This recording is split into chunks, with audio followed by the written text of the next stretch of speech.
Bienvenidos, Ushamdid, and welcome UMGC learners from the CMIT-455 Section 6380 course for the summer 2021 semester. This is the Cisco Networking Academy's CCNP ENCORv8 course curriculum, and in this week's tutorial, we're going to be taking a look at our Zoom session Q&A for week number 3, where our focus is going to be on EIGRPv6, and we're also going to be taking a look at named mode. In other words, how do we convert existing configurations to named mode? And we're even going to go ahead and remove legacy configurations and create a address family named mode, 64-bit mode configuration from scratch. So let's go ahead and dive in. Now, we're going to start over here on router 9, and before we jump in here, let's go ahead and take a quick look at the topology as it exists right now. So router 9, as you can see, is all the way over here on the right-hand side of the configuration. And then we've got router 8, router 13 here on the top, and then routers 1 and 2. 8 and 9 and 1 and 2 are directly connected back-to-back via serial 000. And there might be some minor changes I need to make in terms of the EIGRP config for IPv4 as we move on here, but we'll do those in turn. All right, so one of the first questions that came up was about summarization. How do you summarize with EIGRP for IPv4? And we want to make sure that we address that. So on router 1, we've created a number of loopback addresses, and those are being advertised out via EIGRP to the other routers. Well, specifically, they're being advertised to router 2, who then gets the advertisement and advertises to the multi-access broadcast segment, routers 13 and router 8. They get those advertisements, and then 8 passes it on to 9. And this is the routing by rumor that I was referring to, where router 8 is receiving an update, an EIGRP route, or it's receiving EIGRP routes, and it just simply advertises those to router 9. And all router 9 knows is that to get to anything, it's got to go to router 8. And how can we see that? Well, let's say show IP route EIGRP. And I think we're going to see here that, yeah, it's going to be on router 8, where we're going to have to make a minor change because we're seeing a lot of the routes here that we should not be seeing. And so here are those loopback addresses, and take a look at the outgoing interface for every one of these loopback addresses. It's serial 000. Now, router 9 doesn't know about router 1, and it doesn't know about router 1 via some kind of a link state database. Remember, with an advanced distance vector, and you could probably make the argument with distance vector routing protocols, but we're talking about EIGRP, which is not a hybrid routing protocol. It is an advanced distance vector routing protocol. Excuse me. But you can see that it just simply takes in the routing advertisements, and it's just taking router 8's word that these are legit, and that to get to those networks, I'm just going to go to router 8. In fact, again, as you can see here, the serial 000 interface is the only outbound interface for router number 9. It has to go to router 8 to go anywhere. And then this is going to be a great candidate to be a stub router. And we'll circle back to that. So back to these loopback addresses here. You can see that we've got 192.168.10.1, 11.1. So again, I just created a number of loopback addresses over on router 1 so that we can talk about summarization. Now, remember, in EIGRP, I can summarize anywhere at any time for any reason. That is one of the major advantages that distance vector routing protocols have over link state routing protocols like OSPF. Now, in OSPF, all of that summarization would have to be done in one of two places. It's either going to be done on an area border router, an ABR, or it's going to be done on an autonomous system boundary router, an ASBR. So, how would we do this?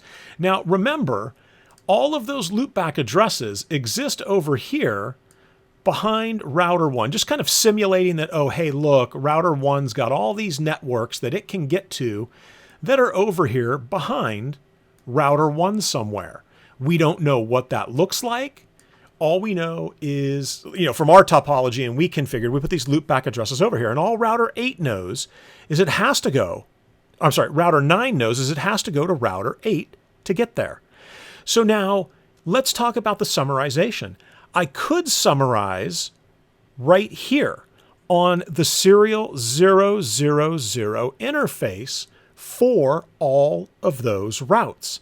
And that would make sense, because does router 2 need all of these individual specific advertisements for all those loopback addresses, or will a summary suffice? And needless to say, a summary is going to suffice, because we don't have out here somewhere else in the network, some other longer, more specific match for those networks, right? There's no network that's a member or that would be a member in that range, or that loopback would be in the range of some other network advertisement. So let's go ahead and do the summarization.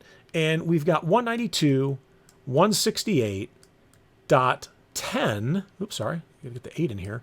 192.168.10.1/32. Now it's 10, 11, 12, 13, 14, and 15. And 16 might be in there. Let me double check this real quick. And no, we stop at 15. So let's go back here. Now, when we do summarization, and this is different than what we're talking about with the Type 3 LSA and OSPF. This is not the summarization we're discussing. This is address summarization. We look for the interesting octet, and I'll just call this the IO. So here is our interesting octet, because this is the first octet going from left to right where we run into values that don't match. And when we run into values that don't match, we then simply break those values into binary. So we're going to convert these decimal values into binary. Well, 10 in binary is 0000 because it's got the 128, 64, 32, 16. The 8-bit would be on, the 4-bit would be off, the 2-bit would be on, and the 1-bit would be off. And this is 10 in binary. Well, if that's 10, 11 is going to be pretty easy to sort out. It would be 8, 0, 0, 1, 1. And then 12 is going to be 1, 1, 0, 0.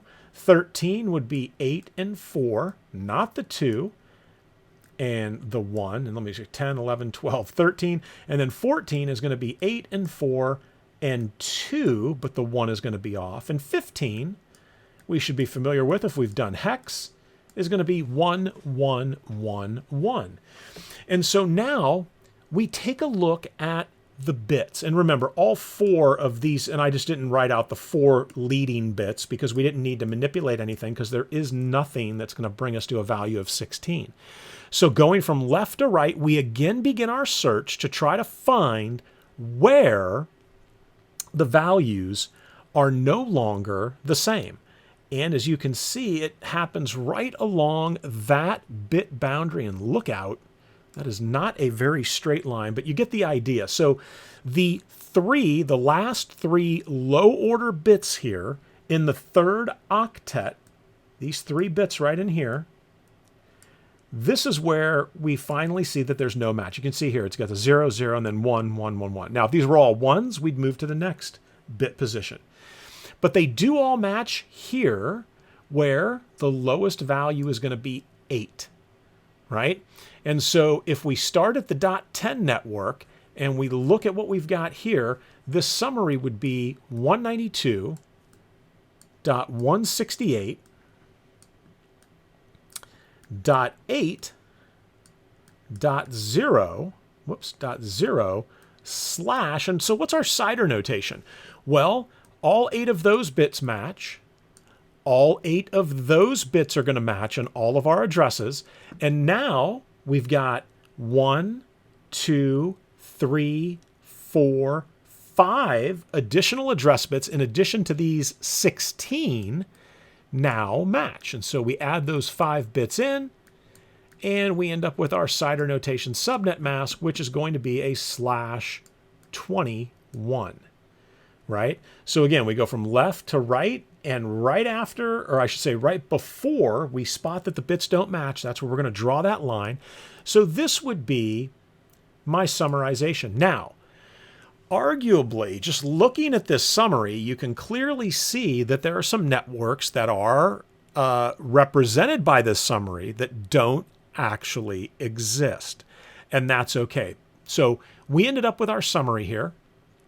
And so now let's go ahead and let's go back over to router 1, right? And this is where the creation of all of these loopback addresses, if I was to say show IP interface brief, this is where all of these loopback addresses came from. And there is a 16.1. And so something tells me, did I miss it? Let's double check here. There is a 16.1. And let's do this.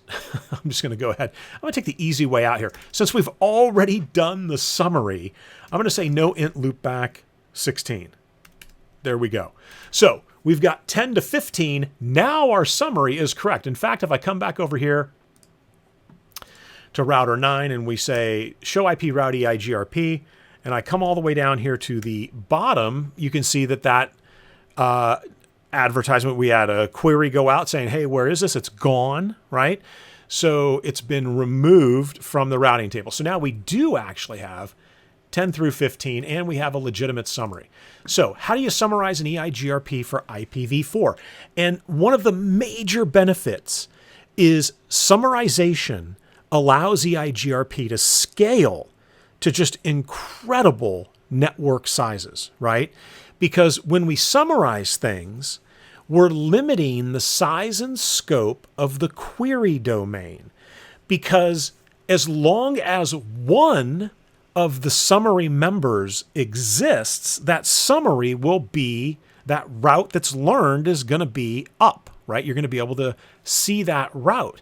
And so that's a huge advantage of doing a whole bunch of /32s. If I was just to do a whole bunch of /32 advertisements, every time one of those goes down, boom, query messages are going out, right? Router 1's going to query 2. Hey, do you know where this /32 went? 2 is going to be like, no, I don't, but I'm going to query these other 2 routers, 13 and 8, and then 8's going to query 9, and then they're all going to have to reply. And so you can see it creates a lot of churn in the network.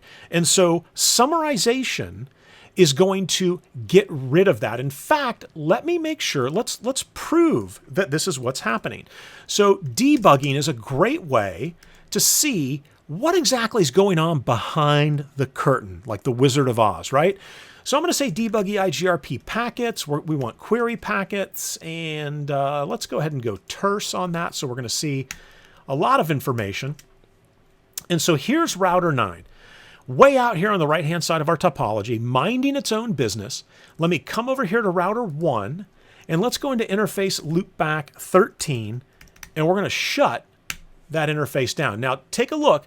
You saw how the blue yield signs lit up on 2, 13, and 8, and then ultimately they lit up over here on 9. Well, let's see what activity 9 is participating in here. Well, look at this. Received a query from router number 8 on serial 000. And what is that query for? Well, I'm looking for the 192.168.13.1. And then you're going to get a reply back to the neighbor basically saying, hey, I don't know anything. It acknowledges it, right?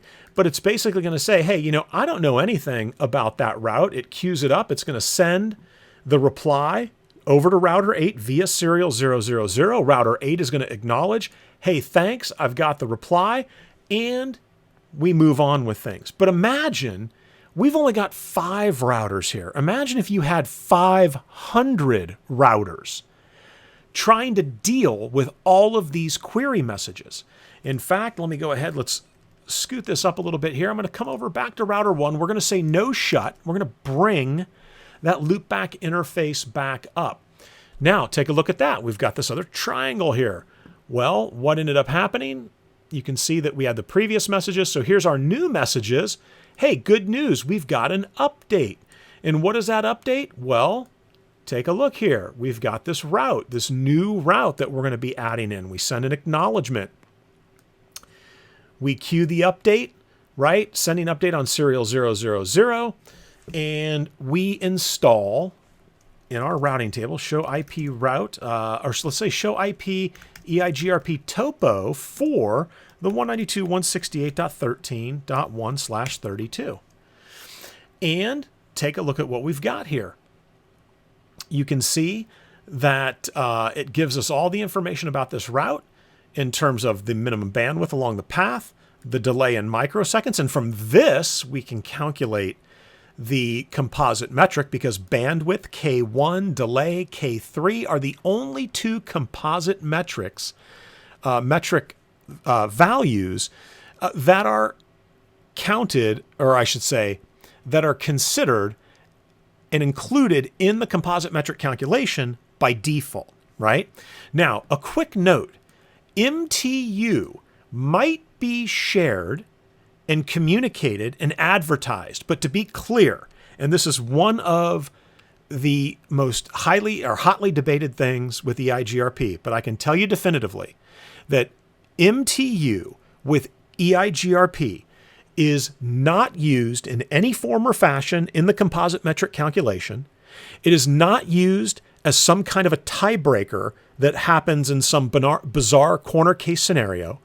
MTU is not used in the composite metric calculation at all, period. It's not used in any form or fashion. It was going to be used at some point. That was the plan. It never ended up being used, but it's still communicated.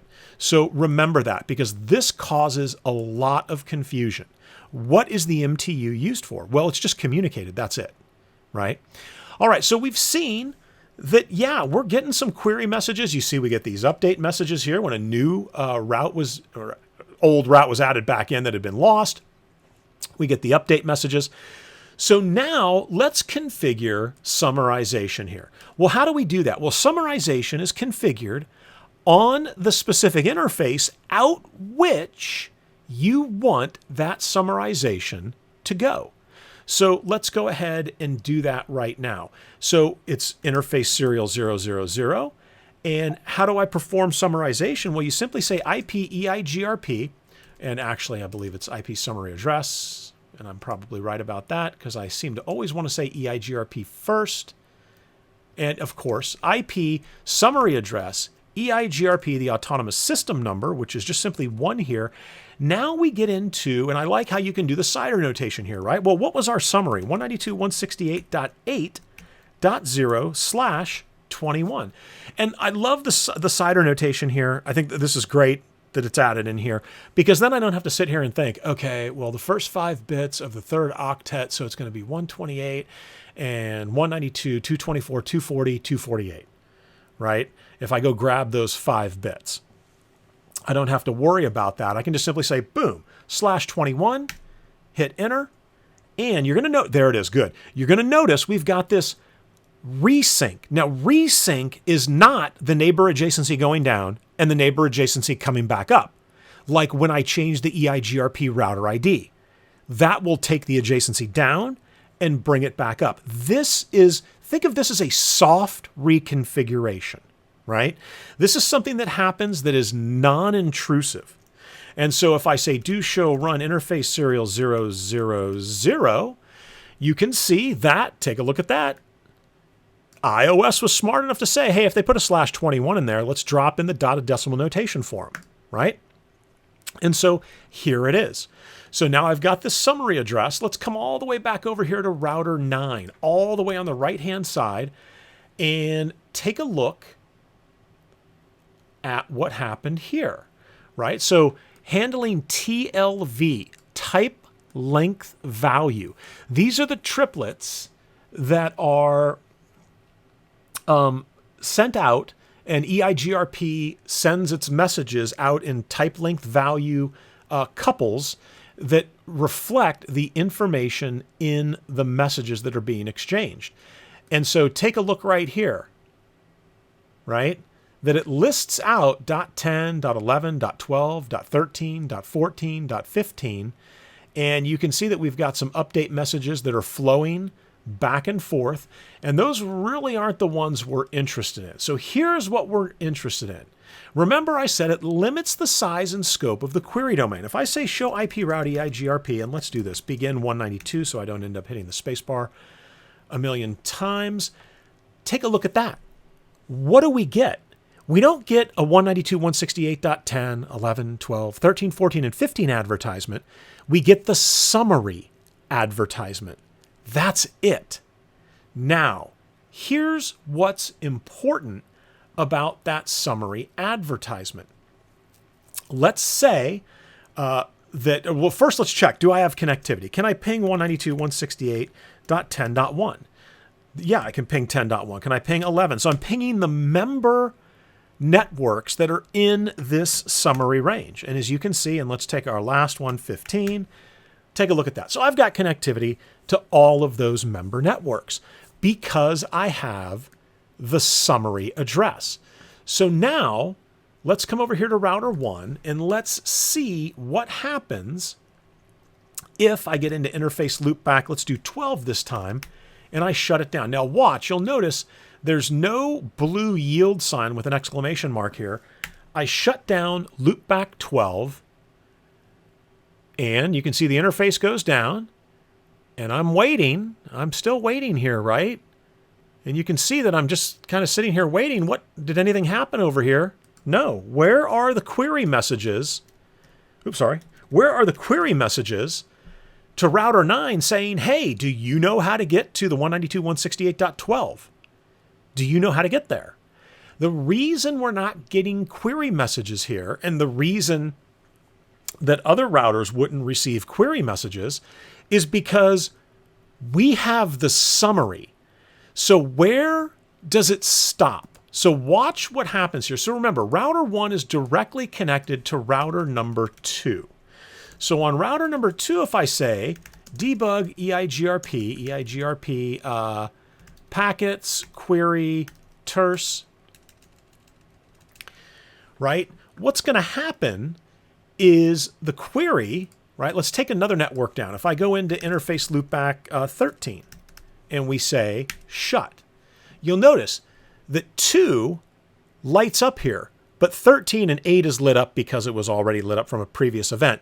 But 13 didn't do anything, 9's not doing anything, but 2 did. So let's see what 2 is going to be doing here. So take a look at, talked about the query that was received, right? And it's going to acknowledge that query, and then it's going to reply to that query. And it's in that reply that router 2 says, no, we're done. I don't have that. I don't have the specific longer match route 192.168.13.1/32, right? So what does router 2 have? Show IP route, EIGRP, include 192. It has the summary. So again, to the point about limiting the size and scope of the query domain, what ended up happening here was 8, let's say that was that 13 network. 8 loses router 1 loses that network. It's going to send a query over here to router 2, and router 2 is going to throw up the Heisman, right? Router 2 is going to say, whoa, stop right there. No, I don't know how to get there. We're done.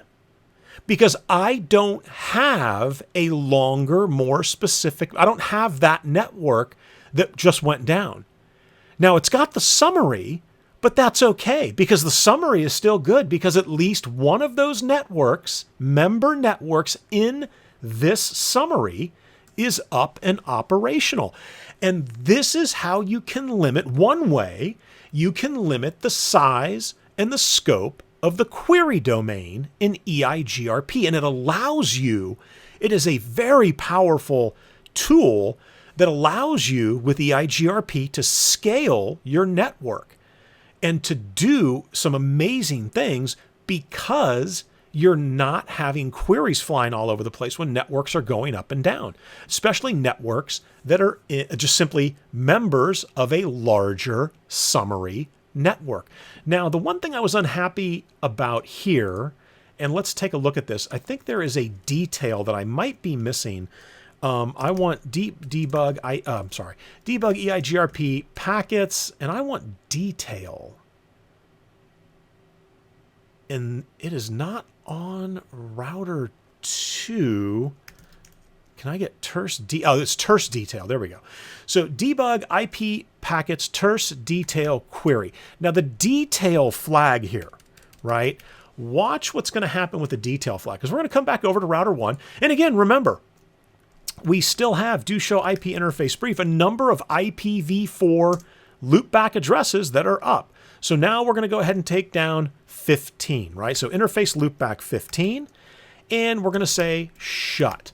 Now the detail that we're going to see, and let's clear this up here, right? Let's on router 8.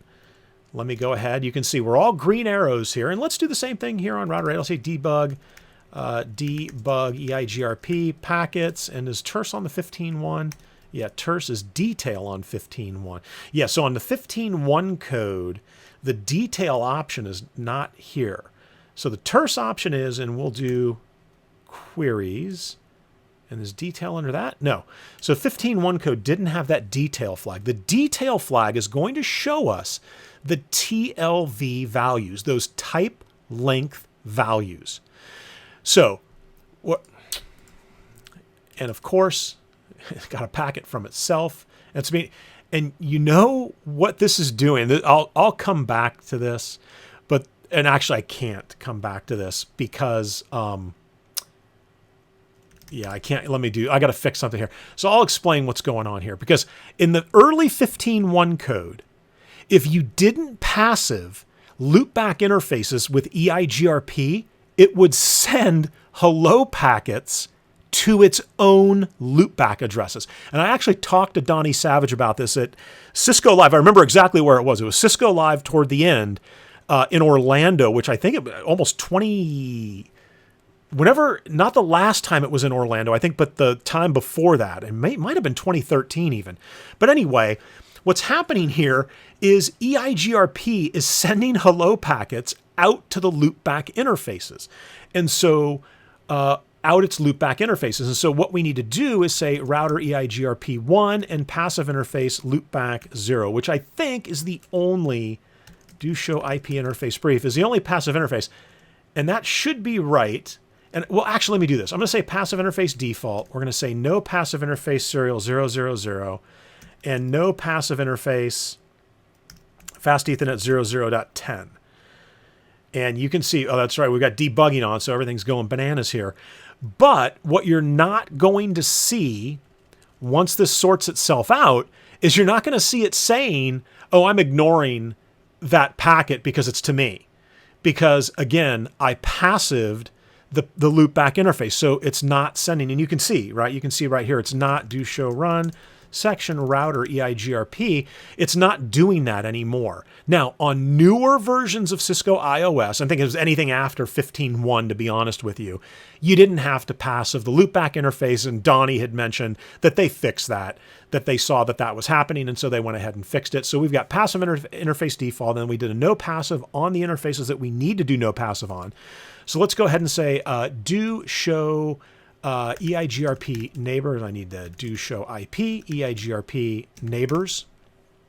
And you can see router 8 is adjacent to router 9. It's adjacent to router 2 and 13. Because remember, 2 and 13, they're in that multi-access broadcast domain into the switch.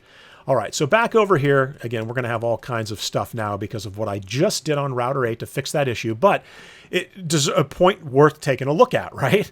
15.1 code, it sent hellos out loopback interfaces, which you do not want. So now we've cleared out all of, and you can see here, this is what detail gives you. 15.1 code didn't have this detail. Here are your TLV values.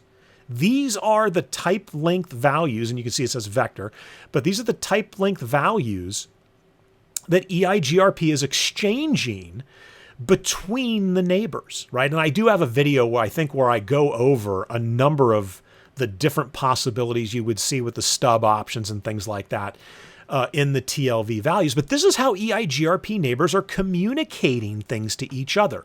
So we're all green here, right? And again, this entire thing is to come over here and to do that, right? And look who lit up blue. Does 13 get a query? No. Does 8 get a query? No. Does 9 get a query? No. Who got the query? 2.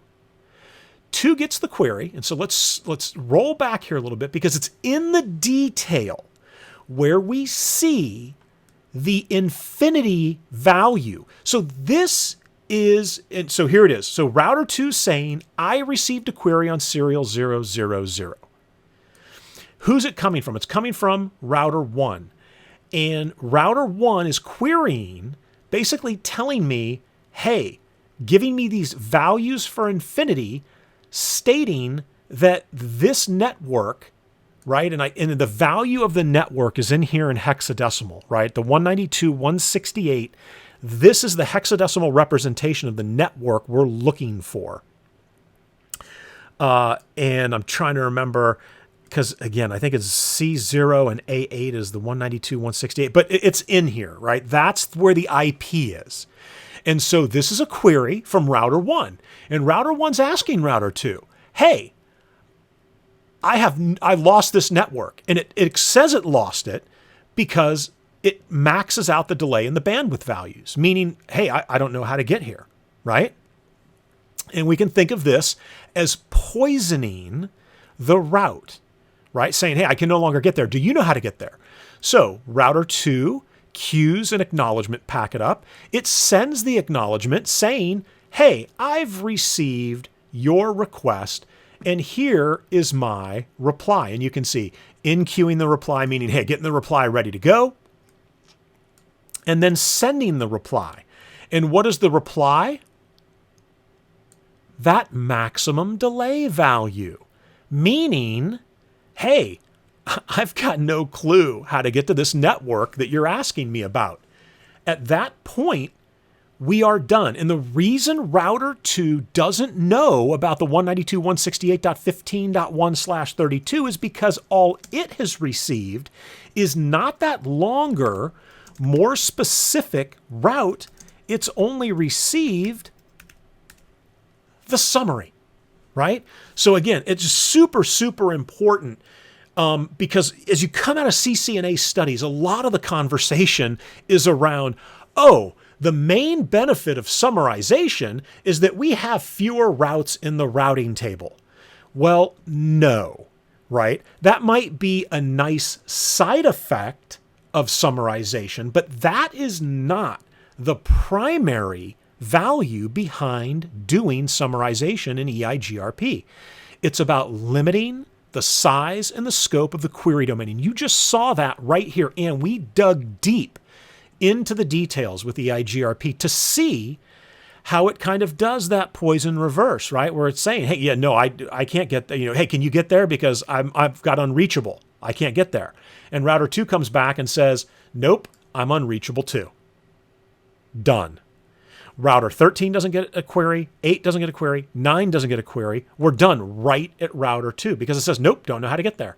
Even though all these routers behind router 2 are getting the summary advertisement. Let's look at 13 here, which is up in that sort of northbound path. Let's say show IP route, EIGRP, and begin 192. And the only 192 we see is that /21.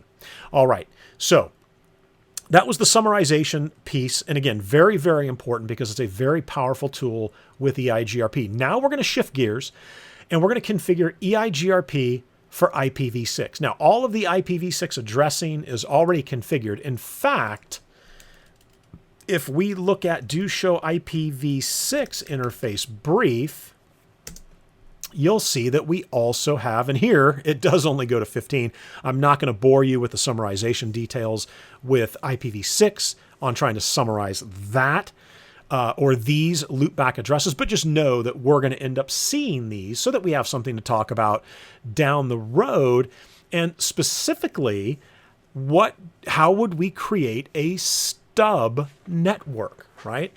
All right, so let's go ahead and do the following.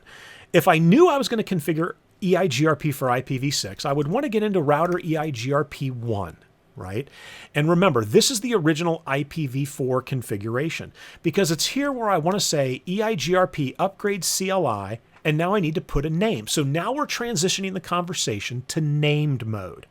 So what would I do? Well, I'll just call it CCIE. It's going to ask, are you sure you want to do that? I'm going to say yes. This is 100% non-intrusive. You can do this on the fly. And you can see we're completed. So now let's go ahead and say do show run section router EIGRP. Now take a look at what happened here. It did a soft resync. It did not take the adjacency down and bring the adjacency back up. Again, in speaking with Donnie about sort of the thought process behind this, it was, yeah, we want to make it easy for you to get to the address family configuration mode so that we're kind of in line with what BGP is doing. And now OSPF also has an address family configuration mode that you can use. But in speaking with Donnie, it was, hey, we want people to adopt this. And if we had to tell you, you're going to have to bring your entire EIGRP enterprise routing domain down in order to convert, how many people would do that? Probably not many, right? So here's an easy way to do it. And you can see this is what name mode looks like. And here's where we get into address families. Now the configuration stanzas that were separate, that used to be separate for IPv4 and IPv6 and that sort of legacy classic 32-bit mode, are now combined when we're talking about EIGRP named mode or 64-bit mode. Here's where I define my address family IPv4 Unicast Autonomous System 1. If we had VRFs, this is where we would get into that. And now we deal with these AF interface commands, right? So what does the AF interface mean? Well, this has nothing to do with actually bringing up or down physical interfaces, right? This is about EIGRP configuration underneath interfaces. So we no longer do the summarization under the physical interface. We do it under the address family interface for whatever address family we're talking about. And here it just happens to be IPv4, right? Now, there's also an AF interface default, which is something that applies if you wanted to go in and say passive interface on all interfaces. You would do that under the AF default. And then you would have to go into the interfaces you did not want to be summarized, or I'm sorry, to be passive. I think I might have said summary. To be passive, and you would have to go into each AF interface and say no passive interface. And so let's go ahead and take a look at named mode. So to get into it, it's just router EIGRP CCIE. And now that I'm here, it's, do I want to do IPv4 or IPv6? Well, let's come in and take a look at an IPv6 setup here. We're going to say address family, IPv4. Now, if I do a question mark, you'll notice it says multicast, unicast, VRF. By default, if I don't put anything here, it's a unicast, because that is the overwhelming majority of work that you'd be doing is the unicast family, right? Now, maybe like when we're talking about the CCNP studies. So it's going to be unicast. So you don't even have to put unicast. And I can do you one better. For the autonomous system, you don't have to say AU. You can simply say AS. And this is one of those neat undocumented features, right? Like think of it as maybe an Easter egg even. You just simply say AS, even though that doesn't show up as being a valid option, because AS is nowhere. There's nothing that begins with an A followed by an S. There's an AU, but AS1, that works, right? So address family IPv4 AS1, boom, we're in there. Well, now I'm going to go into AF interface default, and I'm going to, oops, sorry. And here under the default, I'm going to say passive interface. Now remember, this is going to passive all interfaces. That's what that AF interface default stands for. So we can see that our adjacency on the serial interface went down. And then you kind of, hit yourself in the head and you're like, oh, right. So let's go to AF interface, and you got to spell it out when you're under AF interface mode, serial 000, where we would say no passive interface. So everything we had configured in EIGRP has been converted seamlessly from classic 32-bit mode to 64-bit named mode. And I just did a no passive. I brought the interface back up and everything looks great. So let's add in IPv6. Well, how do we do that? Well, I'm going to get out of interface configuration mode. I'm going to get out of the address family mode. I'm going to say address family IPv6. Now I don't have to say Unicast, and let's see what happens if I try to use the same autonomous system number. Well, and there's this. So let me pop out of here, and we're going to say IPv6 Unicast routing, which I thought I had already done. So from here, router EIGRP CCIE address family IPv6 AS1. And I can use the same autonomous system number. Now, when we take a look here, you'll notice the network command is gone, right? Remember, the network command is no more when we're talking about IPv6. So what do we have to do? Well, this is the interesting thing. With legacy classic 32-bit mode, EIGRP for IPv6, I would have to go under every single interface and put IPv6 EIGRP1 to enable the EIGRP process on that interface for IPv6. Here, something interesting is happening. All interfaces have been enabled by default. And that you didn't mishear me on that. All interfaces with IPv6 addresses have been enabled for EIGRP right now. So watch what's going to happen here. So we're going to come over to router 2, and here's where we're going to get rid of, and you can see we've got the hello messages are going back and forth, all kinds of stuff going on here. We're going to say you all, and that means undebug all. So if I had 15 things debugging or 15 different debug commands going, that just turned all of them off. So let's get into global config. And here's what I'm going to do. I'll show you the classic EIGRP for IPv6 configuration. And let's first knock this out, IPv6 unicast routing.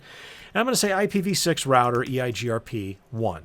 Right? Now, remember that shutdown command is in here, but this is a very recent version of code. And if I said do show run section router EIGRP, you can see that we don't have anything configured except for the main stanza, but there is no shutdown command because on newer versions of iOS software, EIGRP is not shut down. So how do we deal with this? Well, this is the classic mode. Let me say EIGRP, and I'll throw in a router ID here, and we'll just make it the loopback address. And let's go ahead and say passive interface default. We'll say no passive interface fast Ethernet 00.10.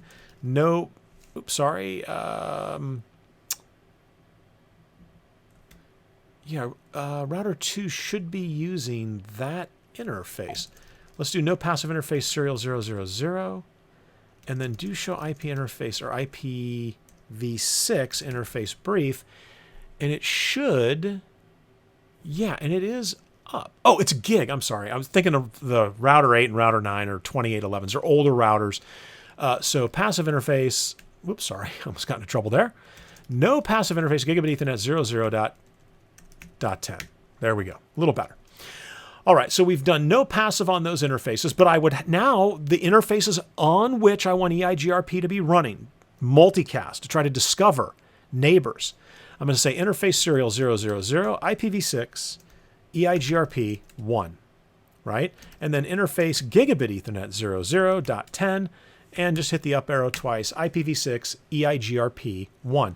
Now, another thing you're going to notice, and I was harping on this in the packet tracer activities, is that you don't see global unicast addresses here on either the gig 0010 or the serial interface.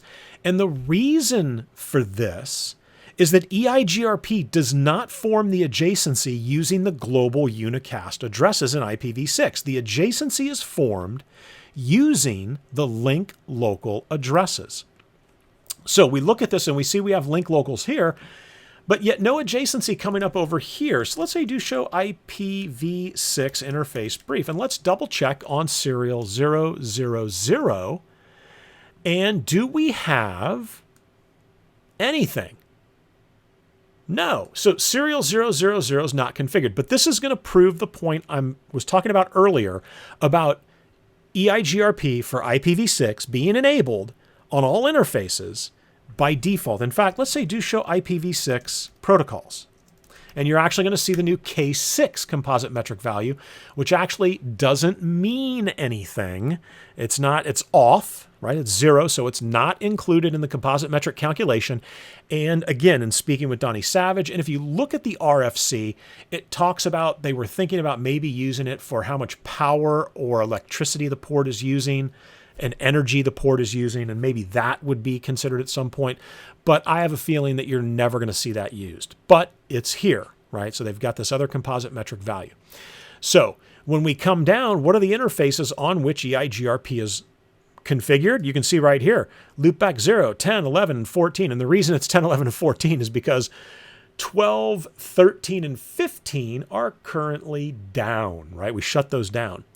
But you can also see that they're all passive, right? That all of these interfaces are passive by default. So let's do the following here. Let's get into interface serial 000. I'm going to say IPv6 address FE80::1, link local. Now, let's rerun that, not that command, let's rerun the do show IPv6 protocols and take a look at that, right? And I think it took it a second to come up there, and let's get a look at this without the interruption. There is the serial interface, which is not passive, right? Because remember, we did passive interface default, and then we said no passive interface serial 000. But the takeaway here is I didn't have to go under that interface and say IPv6 EIGRP autonomous system number, right? 1. We didn't have to do that. So again, it's going to enable all interfaces. So you're going to have to handle that or control that either through passiving interfaces, right? Or you can go into the AF interface and shut interfaces down from an EIGRP perspective. Again, when you're in the EIGRP name mode configuration and you're working under those AF interfaces and you issue a command, and let me show you right here. So let's go ahead and say router EIGRP CCIE address family IPv4 AS1, and let's say AF interface, and I'll do gigabit Ethernet 00.10, and I say shut. Sorry, I say shut. I'm not shutting. That interface is still up. Do show IP interface brief. That interface is going to be up, right? Where is it at? Here it is. Well, I'm sorry. It's down, because I don't believe it's probably not plugged in. So it shows as down, but you'll notice it when I said shut, it's not administratively down. Right? It's not going to administratively shut, and let me give a second here. Yeah, we're not talking about shutting the physical interface down. It's doing things from an EIGRP perspective. Through an EIGRP lens, that interface is no longer participating in EIGRP, right? And we're okay with that here on router 1. So if I come back over here to router number 2, you can see that the adjacency is up. What about a do show IPv6 route? And this is the command I wish we had on Packet Tracer, was to tag on EIGRP so that I can see only EIGRP routing information, right? You can't tag on, you can say show IPv6 route, but you can't put EIGRP in Packet Tracer. And this saves me a lot of, fishing through things to figure out, oh, do I see it? Do I not see it? So again, we did sort of the legacy mode configuration here. So let's say show run pipe it to section router EIGRP. Right? So here's my IPv6 legacy configuration with the router ID, my passive interfaces, passive interface default. Didn't set the router ID, but that's okay. So that is how you would do an EIGRP classic 32-bit mode IPv6 configuration, right? Now, we're not interested in this. We want to get into global config, and we want to say IPv6 router EIGRP1 EIGRP upgrade CLI CCIE. We want to convert? We do.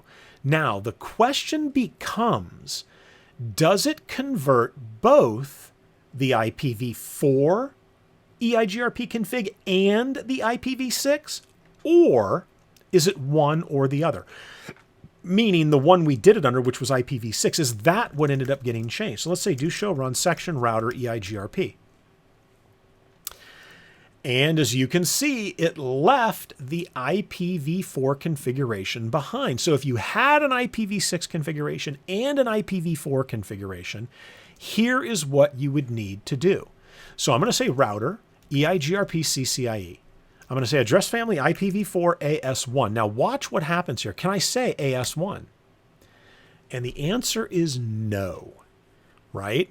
It's in use by the classic router. Well, what if I did this? What if I said router EIGRP 1? And I said EIGRP upgrade CLI. Whoops, sorry, upgrade CLI CCIE. It's going to come back and tell me that that mode, or I'm sorry, that a named mode router with CCIE already exists, meaning the one that you're on.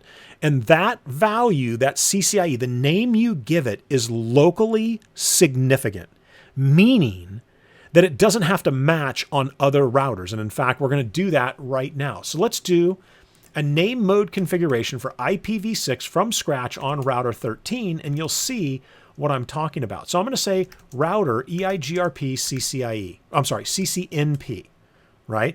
Address family IPv6, IPv6 AS1. Oh, I keep forgetting. IPv6 Unicast routing. I'm going to need to remember that. Router EIGRP CCNP. And let's go ahead and say address family IPv6 AS1. And take a look at that. I mean, I haven't typed anything else in. I literally just went into the IPv6 address family configuration mode and boom. Because router 2 is already configured for EIGRP for IPv6. When I do the address family mode, 64-bit mode, it enables it on any interface that EIGRP that has an IPv6 address, right? And you can see, I didn't type anything in other than address family IPv6 autonomous system 1, and boom, we get a neighbor adjacency. So now I'm going to come back, and we're going to go into AF interface default, and we're going to say passive interface. And then we're going to go into AF interface gigabit 00.10, and we're going to say no passive interface. And we're going to get the adjacency back, but we've been able to passive the interfaces that we wanted to passive. Now, where would I set the router ID? Let's get out of the AF interface mode here, and let's do a question mark and see if I say EIGRP is the router ID command here. Well, so is the stub command, which we'll get to in a second. But EIGRP is there, and now I can go ahead and put in here 13, 13, 13, 13. Now I've changed the router ID. Are we going to see instability here because it's got a different router ID than the router ID that it would have initially had? And there it is. And this is disruptive. Again, you can see the adjacency goes down, then the adjacency comes back up. So make sure that you set those EIGRP router IDs right out of the gate before you establish or you have adjacencies being established. Because if you do it after the fact, you might have some instability with what you're doing. All right, so let's say do show IPv6, route EIGRP, and we should have learned the loopback. So the ones that are up over there on router 1, and in fact, let's do this. I'm going to go into interface loopback 10 and say no shut. Interface loopback 11. I can't remember if these guys are shut down or not. I'm just going to grab them all. Or actually, I cut them out there. And we'll say interface loopback 12, no shut. I'm sorry, I shut down 11. No shut. Interface loopback 13, no shut. Interface loopback 14, no shut. Interface loopback 15, no shut. And there we go. So now if I come back over here to router 13, and I say do show IPv6, route EIGRP, we should see 10, 11, 12, 13, 14, and 15, which is excellent. All right, well, let's finish up our configuration here. And let's see, I'm on this old 2811 router here, right? What's going to happen, I'll say you all to turn debugging off. What's going to happen when I go into global config and I say router EIGRP CCIE? It's going to work, even though it's an older router. And you saw the name is locally significant. In fact, I could even do this. We'll say no router EIGRP CCIE. I'll say router EIGRP CCNA. Right? It's not going to matter. Address family IPv6 Unicast. I'm sorry, I don't need to say Unicast. So address family IPv6 Unicast is assumed, and take a look at what happens. Because router 8's got the serial connection. That's not configured, or that it's not configured on the other side on router 9, but going into that multi-access broadcast domain, it sees router 2 and router 13, and boom, adjacencies come up. So how do we deal with that? Well, I can say address family, interface, default, passive interface, right? To passive all the interfaces by default. And then I just simply need to go into AF interface, gigabit, I'm sorry, this is fast Ethernet 00.10 and say no passive interface.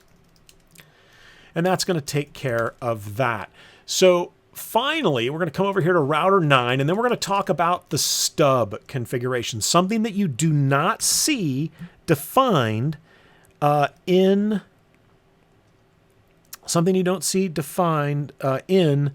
the, what am I trying to say? In the RFC. It doesn't say anything about stub in the stub configuration. That was never included in the RFC. That's a major omission from RFC 7868.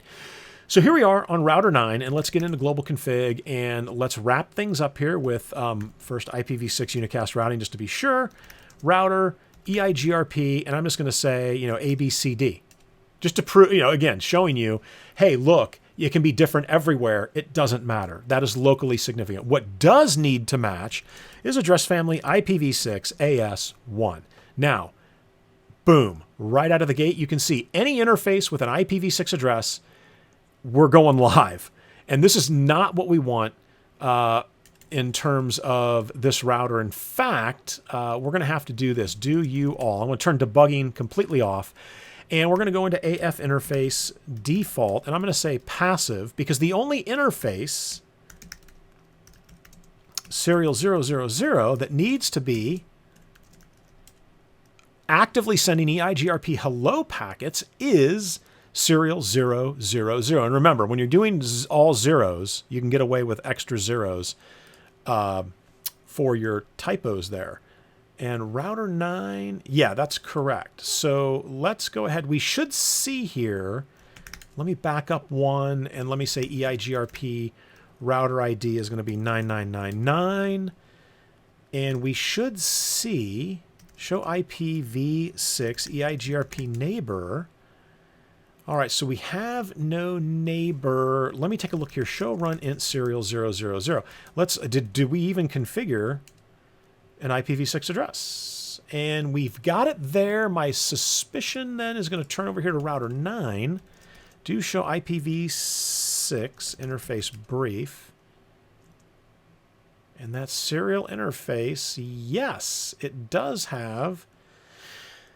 So did we no passive that interface? So a quick way to see that is to say do show IPv6 protocols, right? Because that's going to show me the passive interfaces. And there is our problem. So let's go sort that out. AF interface serial 000, no passive. Now we should get the adjacency to come up between router 8 and 9, and we do, right? So let's go ahead and say show IPv6 route, EIGRP, not router, EIGRP, and what do we see? We see all of those loopback addresses. Again, we've talked about doing the summarization, and we showed you how to do it with EIGRP for IPv4 with IPv4 addresses. And again, the process is the same, right? You create the summary for these /128s, and you go on to, well, I should say, with address family 64-bit mode, the summarization is done under the AF interface. So the final thing that we're going to talk about here is the stub network configuration. And this, again, right, we talk about these features in EIGRP that are just extremely powerful in terms of limiting the size and scope of the query domain.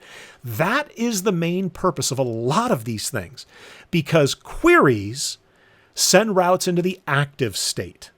And you don't want routes being active, and you don't want query messages flying around if you don't have to have query messages flying around, because that is how you may end up stuck in active state, or SIA. Now, that's very extremely rare today, right? It's a rare thing to have happen in modern networks. However, things can happen, right? Life happens. So let's talk about the stub network configuration. That's what you see kind of drawn out here, right?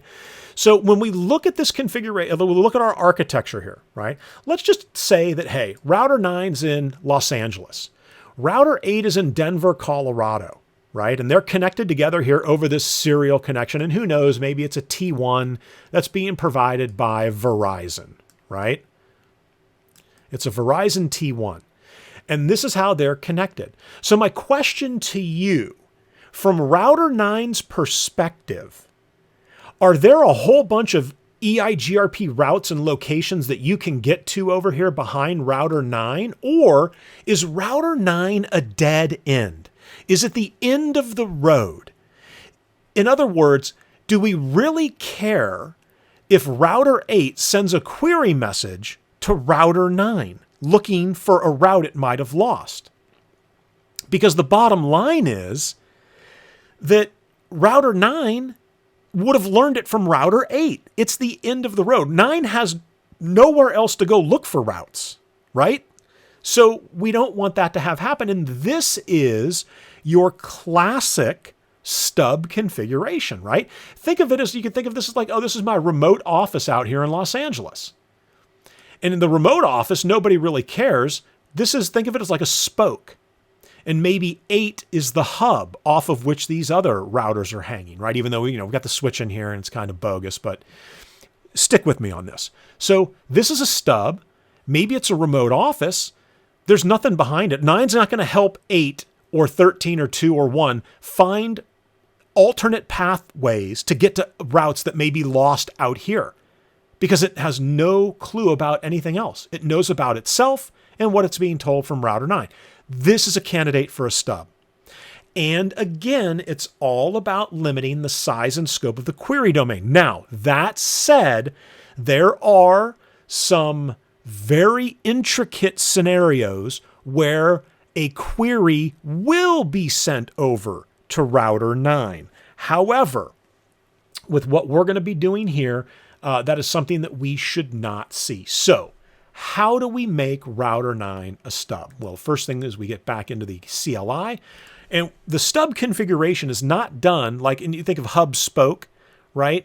If you're going to make the spoke a stub, really, and to be honest with you, let me come back because I forgot, it's very important here, right? So does Router 9 need a whole bunch of specific longer match type routes to figure out how to get to these loopbacks over here, or maybe how to get to the loopback of Router 13? No. The only thing Router 9 needs is a default static route. It has no other way to get out of the office out here in LA. It has to go to Denver to Router 8. So Router 8 can just give it a default route, right?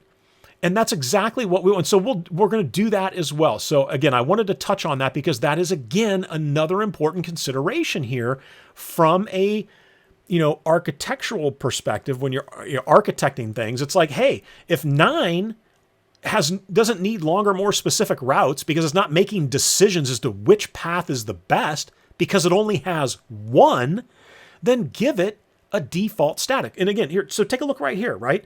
If I say show IPv6 route EIGRP, does 9 need all these longer, more specific matches? Or would I be okay with just a default route that I learned via EIGRP? And the answer is I'd be okay with a default route. And so we're going to make that happen. But first, we're going to turn it into a stub router. So let's say show run, pipe it to section, router EIGRP. And you can see address family mode for IPv6 is up and running. And so here's what we're going to do. We're going to go into global config router EIGRP CCIE, what did I call it? CCNA, what did I say? Or ABCD? Where's it at?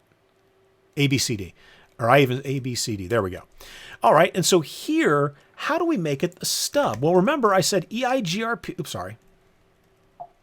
Address family IPv6 AS1 EIGRP, and there's your stub option. Now, stub is something that maybe I've done it. There's a number of videos I've done up on the stub.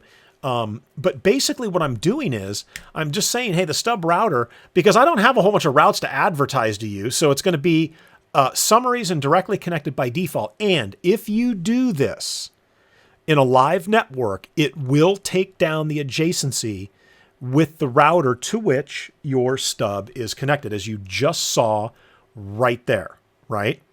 Now, one of the cool things is if I come over here to router 8 and I say do show IPv6, EIGRP neighbor, we're going to see some information, right? And that's cool, but it's when you tack on the detail at the end. This is going to give you some additional information. And take a look at what router 8 is receiving from router 9. Stub peer advertising, connected and summary, meaning router 9 is only advertising connected and summary routes to router 8. Because again, it's a stub. It doesn't need to be advertising a ton of routes because it typically wouldn't be. And most importantly, suppressing queries. That's what we're looking for, right? Suppressing queries. So let's see if that is actually what's happening here. Let me go ahead and say do debug EIGRP packets terse query, and that should work. There we go. So do debug EIGRP packet terse query. Let's come all the way over here to router 1, and actually let's turn it on somewhere along the line as well. In fact, router 8 is the best place to turn this on. So we'll say do debug EIGRP packet terse detail query, and that should be, and I'm trying not to get out of the debug EIGRP packet terse detail query. Or does it, hold on, give me a second here. Because it's router 8, it's not a later version of code. I apologize. That is the correct command. I was like, well, does detail come first? Does terse come first? So it's debug EIGRP packet, and you'll see here if I say terse, there is no detail. There's no detail prior to that anyway because it's 15.1 code. But this is going to be good enough. This is going to give us what we're looking for, right? So 9 has told router 8, suppress queries to me. I'm not interested in queries. I'm a dead end, dude. I'm not going to help you get to wherever it is you're trying to go that you no longer know how to get to. Don't come to me for that information. Let's see if that is the fact. And again, I don't have, there's a couple specific corner cases where this is, where it will send a query, but I believe that we're going to be good here and that we're not going to see, and we'll go into like interface loopback 13. We'll shut it down. Oh, and it looks like we are going to get the query. Yep. And we ended up getting the query. Oh, I'm sorry. An update. So we got an update and then we sent a query. So we didn't receive. Okay. So we didn't receive a query. We sent a query. Right? Because we had that route in our routing table and it went away. So we sent a query. But as I stated, you can see here, router 9 did not receive a query. It received an update saying, hey, this route's gone, right? At which point it then turned around and said, well, shoot, if it's gone, hey, router 8, do you have another way to get there? Can you help me get there?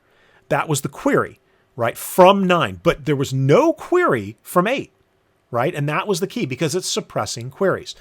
All right, so now it's kind of the final piece, which is router 9 still seems to have all of these show IPv6 route EIGRP, still seems to have all of these longer, more specific routes to get to all these exotic locations, and it doesn't need it. It's got one way out of the network. So how do we handle that? Well, and again, we're pretending here, oh, router 8's our hub router. So how do we do this? Well, we come onto router 8, we say IPv6 route :/0, and this is going to go out fast Ethernet 00.10 because, I'm sorry. Yeah. So give me a second here. Yeah. So the default route is going to go out fast Ethernet 00.10, right? And here is what I'm going to do. So I'm going to go into, and again, we're pretending this is a hub and this is going to advertise to router 2 and router 13 and things are going to, it's going to be pandemonium.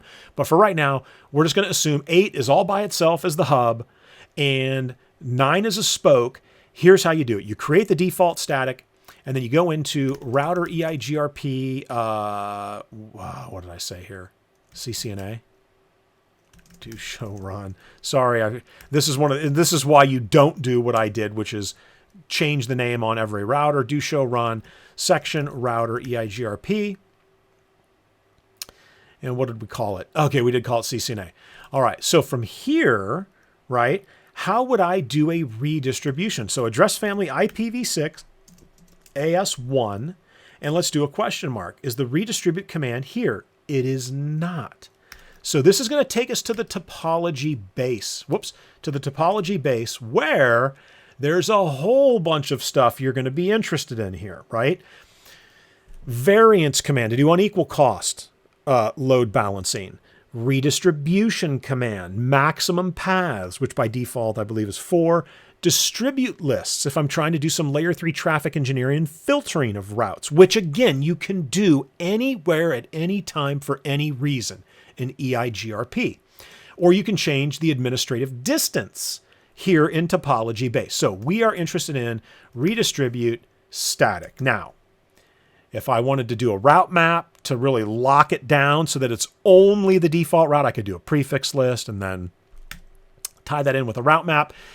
And so here's what I'm going to say, redistribute static, and you can see things are going to go bananas. Router 9 over here. Again, I received an update. And what's the update? Well, there it is. I got this new route, :/0. Well, let's take a look at my show IPv6 route EIGRP routing table right now. What do I have?